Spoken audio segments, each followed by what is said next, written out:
Hello there. In today's video, I wanted to talk about the upcoming sci-fi strategy game that I am pretty excited about, and that is Homeworld 3 by Blackbird Interactive and published by Gearbox Publishing. The game launches on March the 8th and has been over 20 years in the making. It started with an idea, and that is that they wanted to make the cinematic space combat of Homeworld 1 and set it amid majestic superstructures that transform empty space into topographically rich battlefields, teeming with opportunities to ambush, retreat, defend, and to deceive. Though the idea proved too technologically complex to realize in Homeworld 2, until now then. I want to share with you some of the reasons that I am excited for this new title. And why not just start with the main reason to be excited, and that is the story.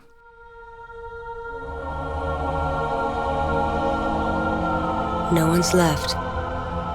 Everything's gone. Kharak is burning.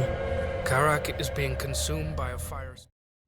In my personal opinion, Homeworld is the RTS, that is short for real-time strategy game, with the best story to date. And now the full story-based campaign the series is most known for finally continues.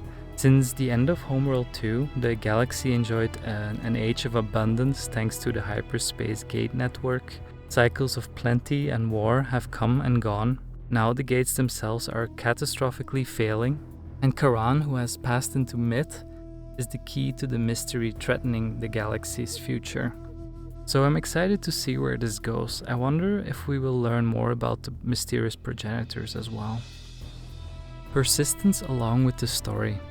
They wanted you to care about your ship, that they are not just metal boxes.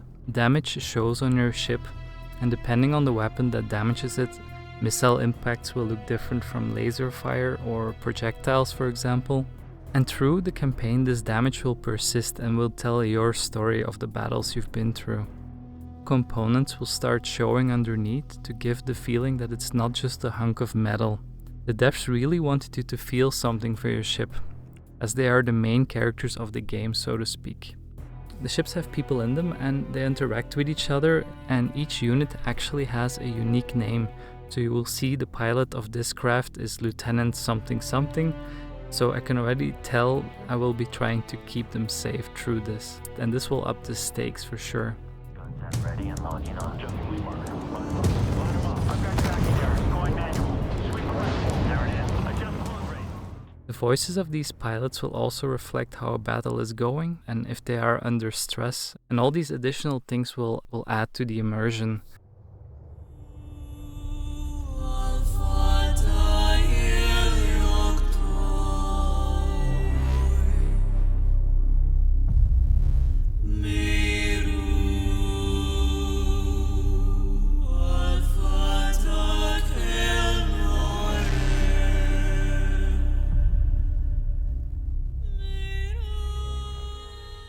I think it's fitting to talk about the audio and the music here as well briefly.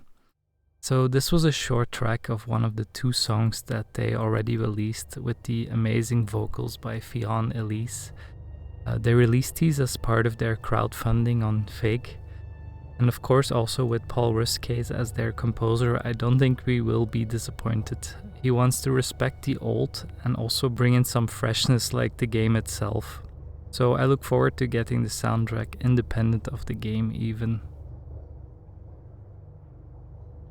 The feeling of being in space, done the right way, or so I hope, but from the looks of it and from what the devs are saying, they envision massive battles in asteroid fields, massive environments with gigantic Death Star-sized megaliths as a landscape for the player to move their fleets through.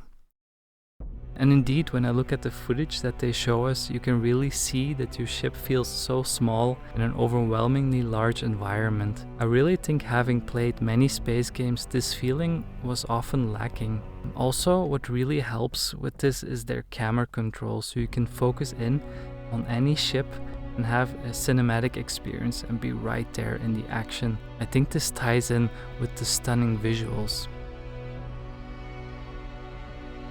and that's another reason I'm very excited. Space is beautiful, iconic ships casting silhouettes over the remains of ancient civilization against the backdrop of stars and nebulae.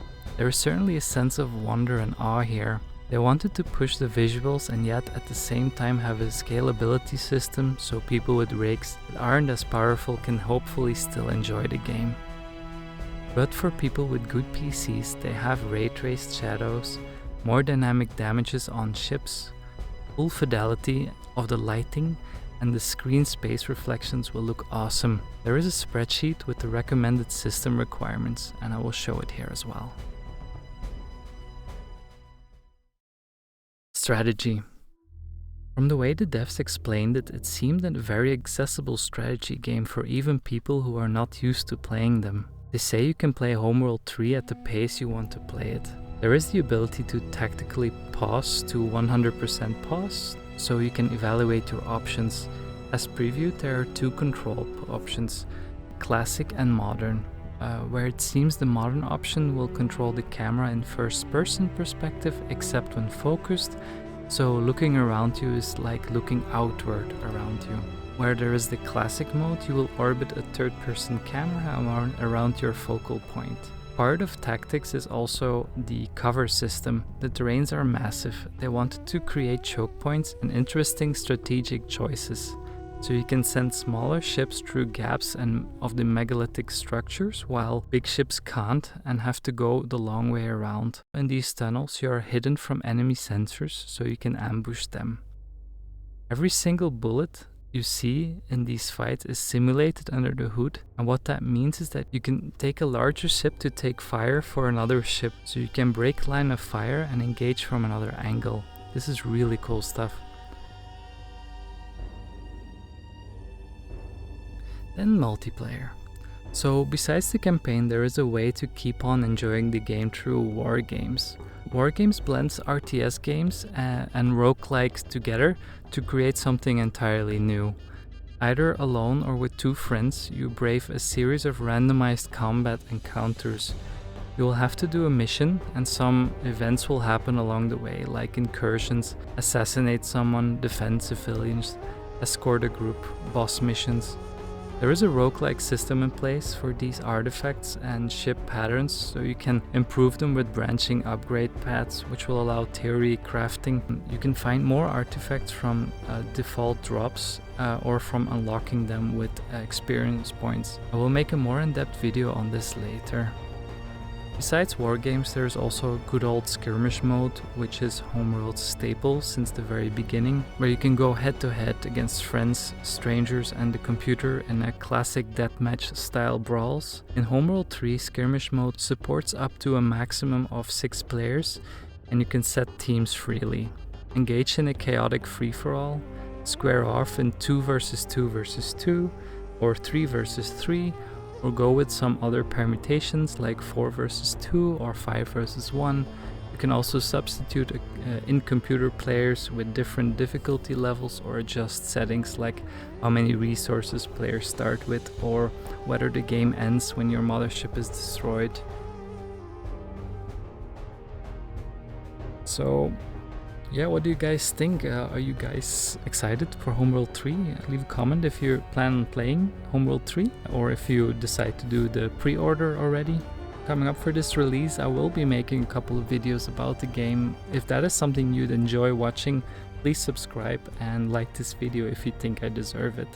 Thank you so much for watching, and bye.